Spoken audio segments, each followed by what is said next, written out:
Hi guys, ఈరోజు చిక్కుడుకాయ ముద్ద కూర అండి. చాలా సింపుల్ అండ్ టేస్టీ.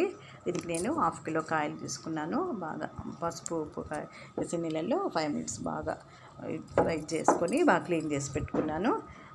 దీంట్లో చిక్కుడుకాయలు చాలా మంచిదండి హెల్త్కి.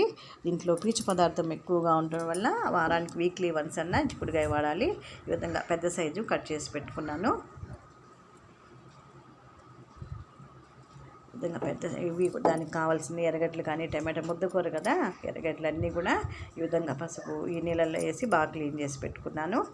దానికి 50 గ్రాములు తెల్లగడ్డపాయలు కూడా బాగా ఉల్చి పెట్టుకున్నాను. హెల్త్కి కూడా వెల్లుల్లిపాయలు చాలా మంచిది.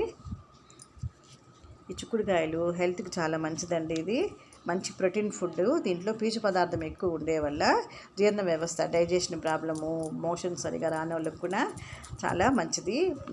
డైజెషన్ ప్రాబ్లం కూడా సాల్వ్ అవుతుంది. ఇది ప్లేగు క్యాన్సర్ని కూడా నిరోధిస్తుందండి. దీంట్లో ఐరన్, విటమిన్ సి పుష్కలంగా ఉంటుంది. 1 కేజీ మటన్లో ఉండే ప్రోటీన్ 100 గ్రామ్ చిక్కుడుకాయలు ఉంటుందని చెప్తారండి పెద్దోళ్ళు. కాబట్టి చిక్కుడుకాయలు పుష్కలంగా వాడచ్చు. ఏ సైడ్ ఎఫెక్ట్లు ఏమి ఉండవండి. చిన్నోళ్ళకి కానీ పెద్దోళ్ళకి కానీ చిక్కుడుకాయలు మంచిది. దీనికి కావాల్సిన ఒక ఆనియన్ తీసుకున్నాను, టమాటాలు తీసుకున్నాను, 50 గ్రామ్స్ వెల్లుల్లిపాయలు అండి. చిక్కుడుకాయలు ఖాళీ టైంలో చిక్కుడుకాయలలో వెల్లుల్లిపాయలు ఒలిచిపెట్టుకుంటే ఇట్లా వంటల్లో వాడేటప్పుడు ఫ్రీగా ఎక్కువగా వాడుకోవచ్చు. ఇట్లా పోపు దినుసులు అన్నీ వేసుకున్నానండి. బాగా కొంచెంగా ఫ్రై చేసిన తర్వాత వెల్లుల్లిపాయలు కొంచెం మొత్తం వేసేసుకున్నానండి. చిక్కుడుకాయ ఉడికే లోపల వెల్లుల్లిపాయలు కూడా బాగా ఉడికిపోతుంది. బాగా సిమ్లోనే పెట్టి వార్చుకున్నానండి. ఆయిల్ కూడా కొంచెమే పోసుకున్నాను. బాగా మూత పెట్టి ఇవన్నీ మళ్ళీ టమాటాలు కానీ చిక్కుడుకాయలు అన్నీ వేసేసుకున్నాను. సిమ్లో పెట్టి చేసే వల్ల దీంట్లో ఉన్న ప్రోటీన్ కానీ ఏది కానీ పోదండి. దీంట్లో ఉన్న పుష్కలంగా ఉంటుందండి. గ్రీన్ కలర్ చూడండి, ఎంత గ్రీన్ కలర్ ఉండడం వల్ల చాలా మంచిది. చిక్కుడుకాయలు ఎక్కువగా తీసుకోవడం వల్ల నరాల వ్యవస్థ కూడా మంచిగా మెరుగుపరుస్తుంది. ఇది చిక్కుడుకాయలు అంత మంచిదండి. చాలామంది చిక్కుడుకాయలు ఎక్కువగా వాడతారు. పసుపు పొడి, ధనియాల పొడి అన్నీ వేసేసుకొని మళ్ళీ మూత పెట్టి ఫ్రై చేసుకున్నాను. దీనికి నేను చిక్కుడుకాయలని పెరుగండి, ఫ్రెష్ పెరుగు ఇది 1 కప్పు తీసుకున్నాను. ఈ కాయలు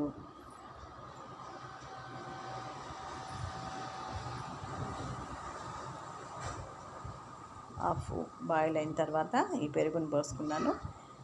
ఈ పెరుగుతోనే ఇది ఉడుకుతుందండి. ఇది పెరుగుతో ఈ కాయలు ఉడికే వల్ల దీని యొక్క టేస్టు, ప్రోటీను ఇంకా ఎక్కువ అవుతుందండి. చాలా ఇది ప్రోటీన్ ఫుడ్. దీంట్లో పెరుగు వేయడం వల్ల కూడా చాలా ప్రోటీన్. పక్కనే రైస్ కూడా పెట్టేసుకున్నాను. అల్యూమినియం సామాన్లు వాడటం తగ్గించేసేయండి. చాలా వరకు నాన్ స్టిక్లు కానీ ఇట్లా కొంచెము హెల్త్కి బెనిఫిట్స్ అయినవి పాత్రలు వాడుకుంటే కూడా హెల్త్కి చాలా మంచిది. ఈ విధంగా మూత పెట్టి ఉడకడం వల్ల 5 మినిట్స్కి అంతా బాగా ఉడికిపోయింది.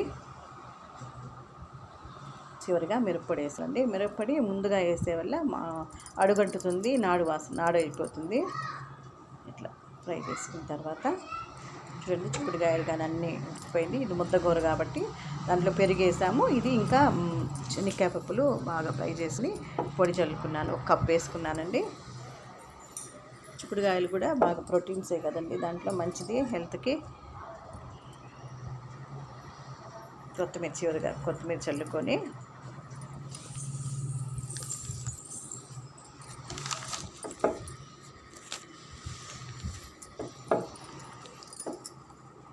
బాగా కలుపుకొని ఇది రైస్లోకి కానీ చపాతీల్లోకి కానీ చాలా మంచిది. చాలా టేస్ట్ కూడా చాలా బాగుంటుందండి. ఒకసారి ట్రై చేయండి ఈ ప్రాసెస్లో.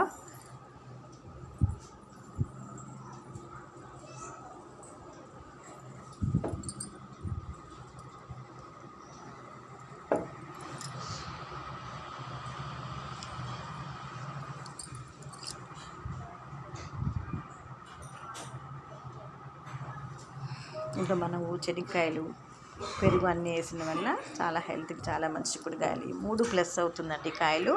ట్రై చేయండి, లైక్ చేయండి, షేర్